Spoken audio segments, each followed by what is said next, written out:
अस्सलाम वालेकुम जी, मेरा नाम ज़ीशान है और आप देख रहे हैं मेरा यूट्यूब चैनल हक पे बोल। तो खान साहब ने जब ये देखा कि जलसों में तो लोगों ने आना छोड़ दिया, पहले ये खत वाला बयानिया लेके आए, फिर यू टर्न लिया, लोगों को मालूम हो गया कि फ्रॉडिया है, लोगों ने जलसों में आना छोड़ दिया। 2-2, 4-4 हजार यूथी आते थे इनके जलसों में। तो जब लोगों की तादाद खतरनाक हद तक कम हो गई तो खान साहब ने एक और बयानिया अपनाया, घड़ा, एक और झूठ घड़ा खान साहब ने कि मुझे तो मारने की कोशिश की जा रही है, मेरे कत्ल की मनसूबाबंदी की जा रही है, मुझे कत्ल करने का पूरा प्लान बनाया जा चुका है, 4 बंदे इसमें मुलव्वस हो सकते हैं, बल्कि हो सकते नहीं हैं, और मैंने उन 4 बंदों के नाम ले लिए हैं। मैंने एक वीडियो बनाकर रख ली है और वो मैंने मुराद सईद को दे दी है। जब मुझे कत्ल कर दिया जाएगा, ये खान साहब कहते हैं, भाई मैं नहीं कहता, और अल्लाह ना करे कि ऐसा हो। जैसा भी है भाई, इंसानी जो जिंदगी है उसकी कीमत होती है, चाहे वो लीडर की जिंदगी हो या किसी भी इंसान की जिंदगी हो, इंसानी जिंदगी से बड़ी कोई चीज नहीं है। तो हम ऐसा नहीं कहते भाई, लेकिन ये खान साहब कहते हैं कि मुझे कत्ल करने की कोशिश की जा रही है। और दूसरी तरफ शेख रशीद साहब भी कहते हैं कि मुझे भी मारने की कोशिश की जा रही है। फवाद चौधरी साहब ने भी कह दिया है कि मुझे भी मारने की कोशिश की जा रही है। कुछ लोग इरादा रखते हैं। तो खान साहब ने तो मुराद सईद को दे दी है वो वीडियो बनाकर और उन 4 लोगों के नाम ले लिए हैं। तो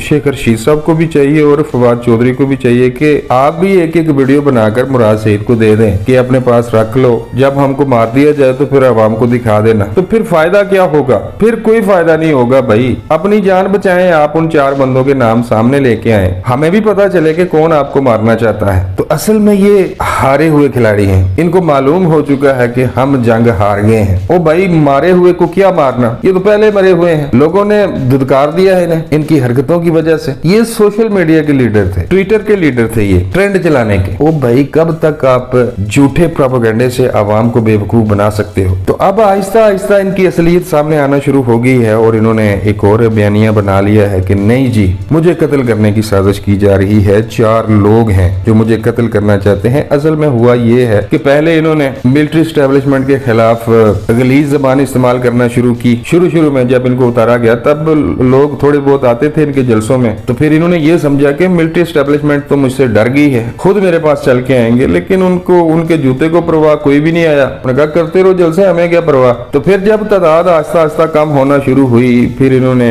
हीले बहाने तलाश करना शुरू किए। कुछ दूसरे बंदों को बीच में डाला कि जाए जनरल साहब के पास, ज़ल्मे खलीलजाद को भेजा कि जाए जनाब मिलिट्री एस्टेब्लिशमेंट से जाके मिले, आपकी बड़ी हाई हेलो है, उनसे कहें कि सिर्फ एक बार मुलाकात का मौका दे दें, मैं नीचे बैठ जाऊंगा। तो आर्मी चीफ साहब नहीं माने जी। उसके बाद कई और लोगों को लाया गया कि हमें माफी दिलवा दें। तो भाई ऐसे कई अरे गहरे नत्थु खैरे हारे हुए लीडर, तो उनसे क्यों मिलना है आर्मी चीफ ने? तो फिर एक दिन चले गए ये आरिफ अलवी साहब के पास, उनके सामने खान साहब तकरीबन खान साहब रो पड़े कि आप इस मुल्क के सदर हैं, मेरी आपसे गुजारिश है कि एक मुलाकात करवा दें। फिर उसके बाद एक दिन आर्मी चीफ चले गए ऐवान सदर में, कुछ काम होगा उन्हें, तो वहां पर आर्मी चीफ की सदर पाकिस्तान से मुलाकात हो रही थी। इसी दौरान इनको भी वहां पर बुला लिया गया और उस मुलाकात में खान साहब ने माफिया, तरले, मिन्नतें, जो खान साहब कर सकते थे कि आपको एक्सटेंशन भी देंगे, सब कुछ करेंगे, जो आप कहेंगे हम वही करेंगे। आप कहेंगे कि बैठ जाओ, मैं बैठ जाऊंगा, आप कहेंगे कि खड़े हो जाओ, मैं खड़ा हो जाऊंगा। लेकिन एक बार इस हुकूमत को गिराएं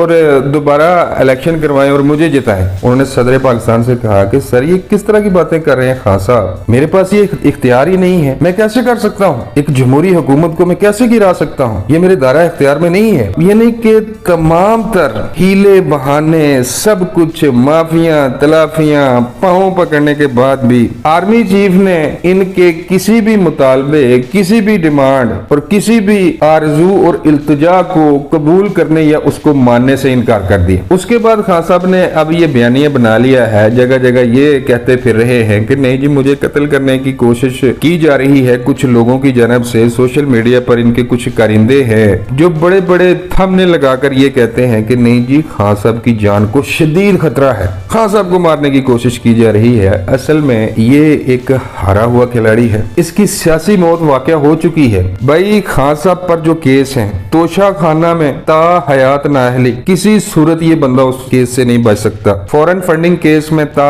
हयात नाअहली, इलेक्शन कमीशन को धमकियां देना और उनकी तौहीन करना, इसमें भी खान साहब नाअहल हो सकते हैं। और इसके अलावा जो इस्लामाबाद हाई कोर्ट में केस चल रहा है उसमें भी खान साहब की नाहली के बारे में हम खबरें सुन रहे हैं। तो ये तो पहले ही बंदा मरा हुआ है सियासी तौर पर, उन्होंने क्यों मारना है इसे? सुखी मुखी उन्होंने अपने ऊपर 302 लगवानी है। तो सब कुछ ये हमदर्दियां समेटने के लिए किया जा रहा है कि इलेक्शन तो होने ही होने हैं, तो हो सकता है कि लोग मेरे साथ हमदर्दी करें कि नहीं जी खान साहब को तो मारने की कोशिश की जा रही है, चलो खान साहब को वोट दे दे। और दूसरी वजह यह है कि एक बार फिर इदारों को प्रेशराइज करने की कोशिश की जा रही है कि अगर आपने मेरी बात ना मानी तो मुराद सईद को जो मैंने वीडियो रिकॉर्ड करके दी है वो मैं सामने ले आऊंगा। तो ले आओ भाई, वो तो कहते हैं कि नाम सामने लाओ। और अगर इतने ही बहादुर हो आप, इतने ही खुद को बहुत बड़ा लीडर समझते हो, यूथियों को तो ये कहते हो कि इनके सामने खड़े हो जाओ, अगर ये आपको धमकियां देते हैं तो आप भी धमकियां दो। तो भाई आप नाम लेने से तो रहे, पहले आप उनका नाम तो लो कि वो 4 लोग ये हैं, एक का नाम ये है, एक का नाम ये है, एक का नाम ये है। उन चारों लोगों के नाम लो ताकि अब आपको भी पता चले। तो सब कुछ ये टोपी ड्रामा है। ये सियासी जंग हार चुके हैं, इनकी सियासी मौत हो चुकी है और अब इनका फ्यूचर ये है कि एक तो इन्होंने ताउम्र नाअहल होना है, पूरी उम्र अब ये बंदा इलेक्शन नहीं लड़ सकेगा, और दूसरा